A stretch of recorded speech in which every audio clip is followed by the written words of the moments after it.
Don't forget to subscribe, and turn on notifications. We upload daily, and check the source of this video to view all the images and videos if there was any. A battle over the future role of superdelegates within the Democratic Party is overshadowing a more subtle transition that will have a significant impact on the 2020 presidential campaign, as several states move toward dropping their traditional party caucuses in favor of primary elections that would draw tens or hundreds of thousands of new voters.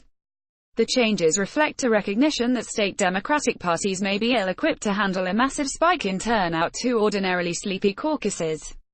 But observers say there is a political angle as well, one that might favor more well-known and traditional candidates over insurgents who build an enthusiastic network of volunteers and grassroots donors. Colorado, Maine and Minnesota have already passed legislation, either through citizen initiative or in state legislatures, allowing political parties to hold primaries instead of their traditional caucuses. Utah's legislature added funding for a primary, though a final decision will be made next year. Advertisement. Nebraska Democrats last week voted to advance a resolution that would scrap its caucuses in 2020. The state party will make a final decision in March, when the Democratic National Committee, DNC, issues guidance for how states may operate their nominating contests. The largest state that holds caucuses, Washington, is also considering shifting focus to a primary election. Washington voters can already cast a ballot in a primary, but those votes do not determine which candidate wins delegates. Washington Democrats in recent years have resisted overtures from Secretary of State Kim Wyman, who favors a binding primary. We will see a pretty significant contraction in terms of the number of Democratic caucus states in 2020, said Joshua Putnam, a political scientist at North Carolina State University who tracks internal party rules at his Frontloading HQ blog.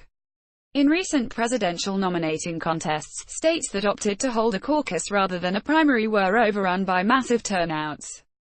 A state like Iowa, which has practiced its caucuses for decades, is far better prepared for handling such a huge influx than a state like Maine, where voters in Portland waited in line for 2 or 3 hours during the 2016 nominating contest. Caucuses are labor-intensive and difficult to pull off, said Kathy Sullivan, a member of the DNC from New Hampshire who observed the Maine caucuses last cycle. Iowa has been doing it for a long time and is so proficient that its turnout equals some primary states. But if a state is not prepared, it can be overwhelming. There is also a cost issue. State parties pay the costs associated with a caucus, such as renting a venue, hiring security and tallying votes. Holding a primary shifts those burdens to the state, which pays for elections even if they ultimately serve only to elect delegates to a party's nominating convention. We are in a new era of contested primaries, where because of the collapse of campaign finance laws, a candidate can stay in much longer than they used to be able to. It used to be when you fell below a certain level in the primaries, you didn't get matching funds anymore, said Elaine Kamarck, a member of the DNC's Rules and Bylaws Committee. These days, nobody takes matching funds. The system is basically dead.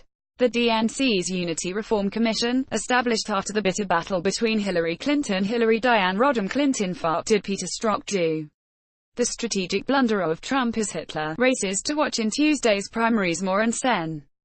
Bernie Sanders Bernie Sanders Trump's move to halt family separations leaves questions unanswered. Sanders, Democrats have been serious about comprehensive immigration reform. Races to watch in Tuesday's primaries. More, IVT recommended that states move toward a government-run primary election. Many of those recommendations were adopted by the party's Rules and Bylaws Committee, which sets the procedures by which nominating contests are run. State-funded options very simply are more efficiently administered. And on top of that, the resources saved by opting into a state-run primary are better used elsewhere by state parties, Putnam said. Supporters of some candidates contemplating runs against President Trump, Donald John Trump, Jimmy Fallin responds to Trump, "I'll donate to pro-immigrant non-profit in his name." South Carolina GOP candidate expected to make full recovery after car accident. Official, U.S. to present North Korea with timeline. Specific asks, more will undoubtedly note the shifting terrain, as primaries and caucuses favor different types of contenders. In both 2008 and 2016, the last two open Democratic nominating contests, Clinton, the favorite of most of the party establishment, did far better in primary states than in caucus states. Her liberal rival on both occasions outperformed her in caucus states. In 2008, then Sen.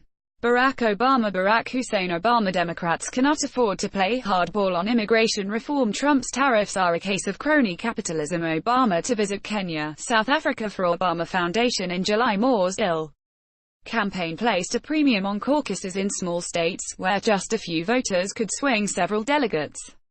Obama won 15 caucuses, beginning with Iowa's. His chief rival, Clinton, won only one, in American Samoa. Clinton won 61 more delegates than Obama in states that held primaries, but Obama netted 137 more delegates than Clinton in caucus states. Winning the Iowa caucuses played an important role in Barack Obama getting elected president, said Chris Lu, who served in several positions in the Obama administration and is now a member of the DNC and a senior fellow at the University of Virginia's Miller Center. The strength of the Obama '08 campaign was really organizing, and caucuses tend to lend themselves better to organizing. 8 years later, the difference between caucus states and primary states was even more pronounced. Sanders netted more delegates in caucus states, 147, than Obama in 2008. Clinton won more primaries than she did in her first runs, and netted 511 delegates from those contests, enough to win the nomination. Sanders' backers asked the DNC's Unity Commission to implement reforms to caucus states, including better record-keeping. Sanders' 2016 campaign felt stung by a lack of a mechanism for conducting recounts after narrowly losing in Iowa. David McDonald, a longtime member of the DNC's Rules and Bylaws Committee from Washington state, said caucuses can serve as important party-building operations. But in reality, caucuses require voters to show up at a specific time and place, making access difficult for those serving in the military, students away at college, those with disabilities, or those who have to work. While in a perfect world I tend to think a caucus is the best system, in the real world as the volume of voters participating escalates, the benefits of the caucus fade and choice between the two is far less clear. McDonald wrote in an email. And that volume of voters is likely to increase substantially in 2020. Democrats set a record for caucus participation in Iowa in 2008, after 8 years out of the White House, when more than 239,000 Iowans braved snowdrifts and freezing temperatures to choose Obama over Clinton and then Sen. John Edwards, N.C. Closing parenthesis. That was nearly double the number of Iowans who caucused in 2004.